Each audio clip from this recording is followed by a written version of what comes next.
No. The president was pretty clear yesterday when he pointed out the fact that he feels as though Iran is likely the culprit of this attack. I mean, it was a global attack on our, attack on the global economy, and the president is dealing with all of our partners and allies in the region. We want to make sure that the evidence and the information clearly points to a culprit here. In all likelihood, as the president said, it was Iran, but when we have a definitive answer on that, we'll let you know. Well, listen, the president has been very clear as well that we're not going to begin to have conversations with Iran until they change the behavior that they've been a part of for more than 40 years. And when you're the world's largest state sponsor of terror, you're going to have to change behavior if the President of the United States is going to have a conversation with you.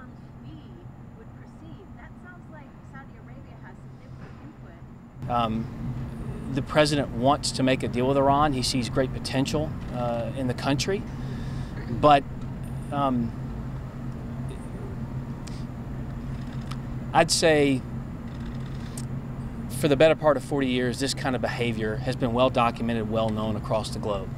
The president wants to see that kind of behavior change. We've been tougher on Iran than any administration in history with the sanctions we put on them, up to and including yesterday from the briefing room. But they've got to change behavior if we're going to have conversations, because right now the situation's untenable. Okay. Partnership with our allies in the region. I don't have anything further for you on the matter. I'd definitely direct you to state for that.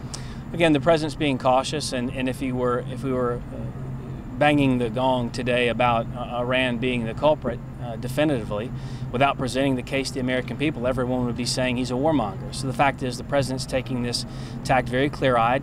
It's, quite frankly, the same posture he's taken with North Korea. We're not releasing sanctions on North Korea, but we're having conversations with Kim Jong-un. We expect the same thing with Iran. It doesn't. It's one of our partners.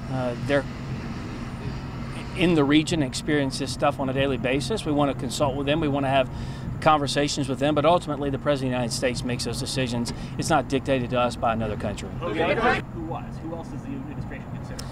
Well, Iran themselves are blaming their allies in Yemen when their allies in Yemen don't have the ability to carry out such an attack. So again, I'm not going to get ahead of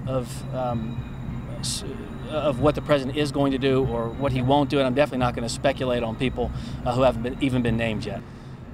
How do you mean hold up or sticking point? Right, so why hasn't the president come out more clearly yet? Well, it hasn't, because his preconditions were set pretty clearly that they have to change their behavior before any conversations. The maximum pressure campaign, that is what remains to be the preconditions. We've put pressure on them, we've sanctioned them, and we've even named the Iranian National Guard a terrorist organization. So our position has been clear on that.